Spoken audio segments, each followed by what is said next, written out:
All right. Hey, welcome back to Nights and Weekends with me, Marcus, your host. In my part of the country, this is what it feels like outside.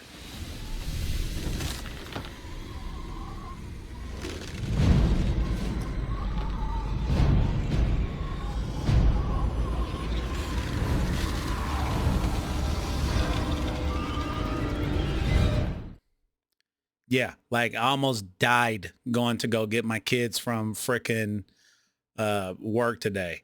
But this is hopefully going to be a quick video. It just might not, but um this whole talk of a golden age, as Trump wants to say, put that clip in. We want to get along with the Democrats. I'm trying to be nice. We're going into a new term. It's going to be a great time for, I'm going to call it the golden age. I believe we have a chance at the golden age of America, but I have to. This whole talk of a golden age, not a so fast, buddy. Okay, not so fast, Mr. President. We have huge, major, long-term issues here in this country that, if I can get my color right, there we go, that need to be fixed, or we are going to slide off into a long and possibly decades long stagflation, because we also have major spending issues in this country as individuals and also as a government, but the government more so, that if these things don't get fixed, we're driving full speed off the side of a cliff. So first thing I want to get into that the president's going to have to take a huge look at is employment. So here we go. Let's click here. Bam. That comes later. So as we can see here, the unemployment rate seasonally adjusted from December of 22 to December of 2024. If you could draw a line, this is going up.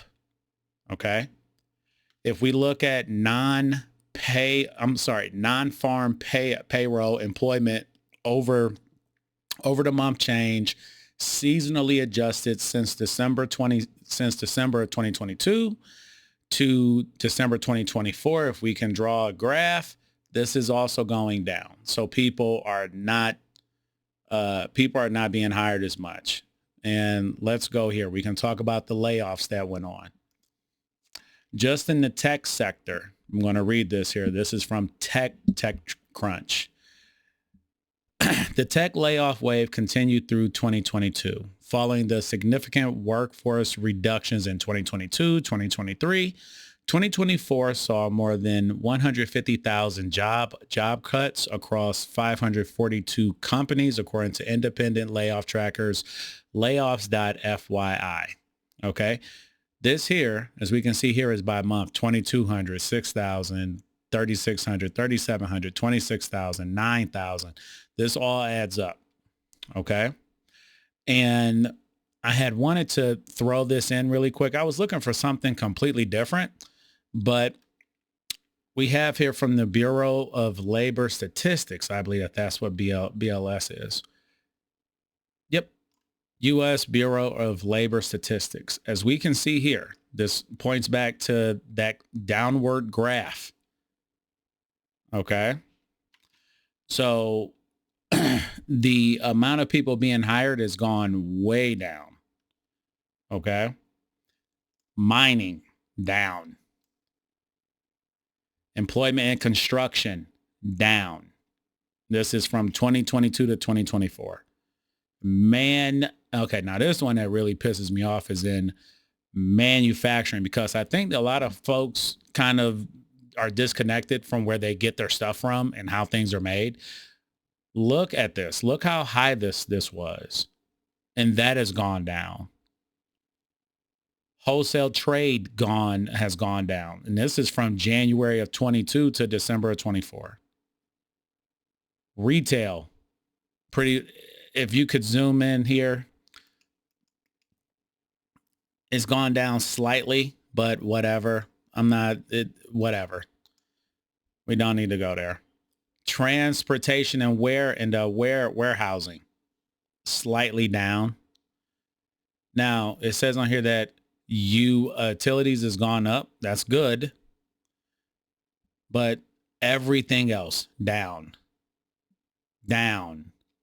So down. Okay. We are running into essentially a giant slowing down of the economy here in the US and also around the globe. So Trump's going to have to deal with that. We have a huge slowing down. Now, also, I got to point to something here. This is from good old Wikipedia on the demographic history of the United States. Now, people my age, people in their 40s and people younger, and for the boomers who are going to make sure that we drive this country right on into the cliff. If we look here, the reason I don't think it would be a new golden age is that when my parents were in their prime, I hate to say that, Dad and Mom, but y'all are old, okay? But anyway, the average age of the country was 30. And this right here is from 2020. And if they have more up to date information here, the median age in the country is 39.9. So we have a older population, much more indebted, lower job participation rate. I want to click on this right here. I'm going to skip around really quick. Now, when I tell people that it was a golden age from this time in the 50s, at least morally, we had a golden age from about probably all the time prior to the sexual revolution would be considered a golden age, even though things weren't perfect, because you will have some idiots out there like, well, everything wasn't perfect. No one ever said it was perfect. Goodness. It was better morally than what it is today. But anyway, our labor participation rate, you see this huge down line here?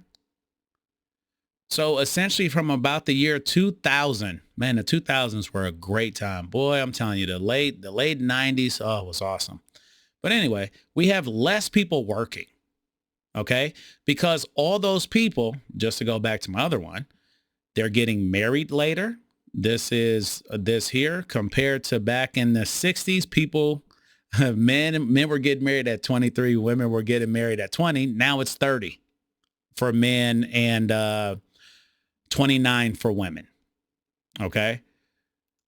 So people are having less children.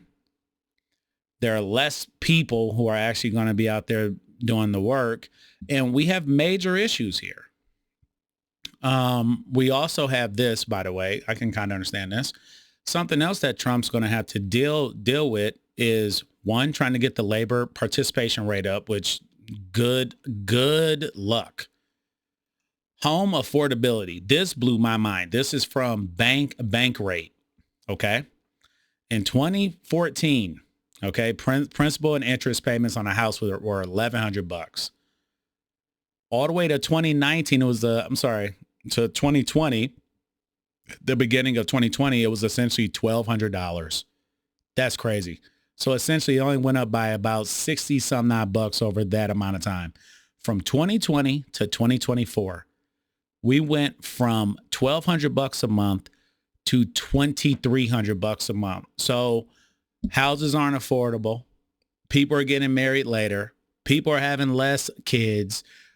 Less people are going to be going to work. A declining labor force. And then we also have this. Marcus, throw in the clip from Financial Heresy, which he explains what's going to be going on with our national debt this year in 2025. And we have essentially run the nation's credit card up so high to where I don't know how on earth we're ever going to get down to 2% rate of inflation. I don't know how it's possible. But throw in that clip. Did you know that almost 1/3 of the national debt has to be refinanced this year in 2025? If you take a look at the total national debt, we are sitting at just over $36 trillion. That is the amount of money that the government has currently borrowed. It's not the amount that it owes back, meaning it doesn't include the interest. However, that also includes treasuries that are held inside the government itself. In other words, some debt that the government owes to other branches of itself. So when you look at just the debt that the government owes to the public, you're sitting at just under $29 trillion. Well, of that, about $7 trillion of that is maturing this year, which means they have to pay that back this year in debt. 10, 20, 30-year debt. Now, on the surface, that does sound like a decent idea, but there are some big problems, especially with its impact on markets and the economy. Number one, consider that that is a lot of borrowing the government is going to have to do. And even with the small borrowing it's been doing at the longer end of the curve with the 10-year and the 20-year recently, it has already started to push interest rates higher, which means that if there's any significant amount that the Treasury decides to roll over these T-bills into longer term debt, like 10 or 20 or 30 year, that's going to push interest rates up a lot. There's just not enough cash in the system right now for there to be enough demand for that kind of debt at current interest rates. It's very possible that during 2025, we could see the 10-year interest rate go to 5, 5.5, 6%. Now, So as you can see there, the U.S. has to refinance this year between $7 to $9 trillion of national debt this year. And rates are going to be higher because as you can see in the graph that he had up, I believe, unless I cut it off, the interest rates in 2022 were like 2.8. Now it's closer to 5. And if the 10 year goes above 5, 6, 7%, all of our stuff gets worse. Now, we also have to deal with things like Medicare and Medicaid. A key trust fund underpinning the massive Medicare program has a new insolvency date of 2036. Let us go over to the CBO projections for Social Security. Social Security has been taking in less money than what it deals out since 2010. Since 2010, Social Security has been paying out more than what it takes in. Now, it does have a surplus that was built up since Ronald Reagan's time in office back in the 80s, but we're currently selling that off, which means that the government has to print more money to pay off those T-bills or T-bonds, one or the other. It wasn't like that money was invested in AT&T, Google, Tesla, or ExxonMobil, something that would pay a dividend. They didn't do that. They just spent the money. So we have increasing projected shortfalls here in Social Security. Okay. And it's just going to keep on going up. It's going to keep getting worse. Now, the other reason this would be the biggest reason why I don't think that we're going to have a new golden age. This is, there we go. This is from the Peter G. Peterson Foundation. God, who was that person's parents? The last name Peterson. You know what we're going to name him? Peter. Like what? That's like Robbie Robinson. Like, okay. Like, was this a joke when they did it? But anyway, when Ronald Reagan came into office back in the 80s, okay, we're gonna zoom in just a little bit more here just so that y'all can see this. Okay. Back in 1981, the national debt held by the public as a percentage of GDP was 25%. Now, from 44 to 81, these are all the silent, the greatest generation, and the boomers.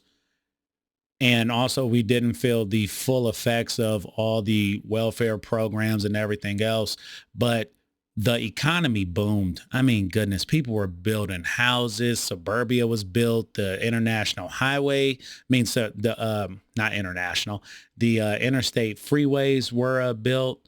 A lot of innovation took place during this. This is when like America really solidified itself as the America that you kind of know today. And we had a lot of growth, a lot of growth. So even though we ran budget deficits and stuff like that during this time, the economy grew so much. Okay. But anyway, in 81, it was about 25%. And if you look here, have we fought a World War II like since then? No, we haven't. Okay, this is just that fat and lazy and you don't want to cut anything type stuff. So in 2024, our national debt to GDP as a percentage of GDP is essentially 100%. And according to some, it's 110. Okay. Just so that we see this here. The reason I don't think we're going to have some new golden age is that the people today are not heavily motivated like the people of the past. Okay. People would much rather have the time off to do a whole bunch of self-fulfilling nonsense instead of getting out and doing the work that actually allows you to sit in your home and order DoorDash. Okay. People would much rather sit around and smoke weed, get high all the time, do whatever. Even though here in America, we do work hard. I get it. Maybe I'm just picking on a certain segment of people that really piss me off. But we have a different financial position as a country. We're not at 25%. We're at 100+%. And if we just turn on the money printers, which is what Trump will do, okay? Let me make sure I say that. He is going to turn on the money printers.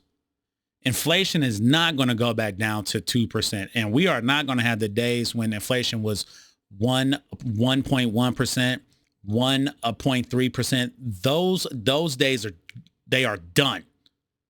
Okay. And with people not wanting to necessarily join the labor force as much as they used to in the past. Okay. And especially with men falling, with a lot of men falling completely out of the labor force. Okay.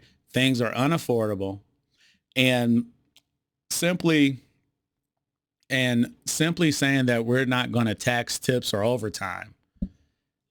I just don't know if that's enough. I swear to God, I don't know if that's enough. We have too many challenging issues coming up. And also, if you look at the international stage, we have things going on with China, Taiwan. Japan is also falling off the cliff. A whole lot of Europe is also falling off the cliff financially. We are going to have tough times ahead, tough times. And also, if we deport a lot of folks, like I hope we do, that's also going to maybe drive up inflation some because somebody has to be out there to pick the stuff that we eat and build the stuff that we build, that people used to do here, by the way. Okay? So, no, we are not going to have a golden age. I'm sorry. No. But all we can do is hope for the best. All right. See y'all in a week. Bye.